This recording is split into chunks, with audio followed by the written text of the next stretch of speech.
এখন সকাল 7টা বাজে, আমি ঘুম থেকে উঠে পড়েছি। আচ্ছা বলো তো এই পাতাগুলোর নাম কি তোমরা জানো? আমি কিন্তু জানি না, কিন্তু প্রতিদিন সকালে আমি এটা কিন্তু গরম জলে ভিজিয়ে অনেকটা জল খাই। এই পাতার জল খেলে নাকি জ্বর কাশি সর্দি খুবই কম আসে, এটা আমার মা শাশুড়ি মা সবাই বলেন, তাই কিছুটা কম বেশি করে খেয়ে নেই।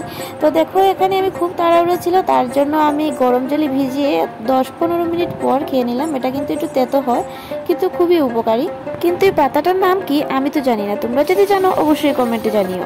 তো সকালবেলা ছোট মাছের রসা করেছি আর বড়া গরম ভাতের সাথে খেয়ে চলে গেলাম ভুট দিতে। আজকে ভুট, তো দেখো চলে যাচ্ছি। বাবুসোনাকে ঘুম পাড়িয়ে চলে গিয়েছিলাম, তারপর আসার পর দেখছি ও ঘুম থেকে উঠে পড়েছে। দেখো এইভাবে ও আমাদের সাথে পিকচার নিচ্ছিল। তো সম্পূর্ণ রান্নাটা আমি শেষ করতে পারিনি, ভুট দেবো তাই চলে গিয়েছিলাম। তো এবার দেখো কচু শাক কেটে নিয়েছি আর কচু শাক রান্না করব। তো এদিকে বাবুসোনা উঠে পড়েছে, এই দেখো কচু শাক ভালো করে ধুয়ে নিয়েছি।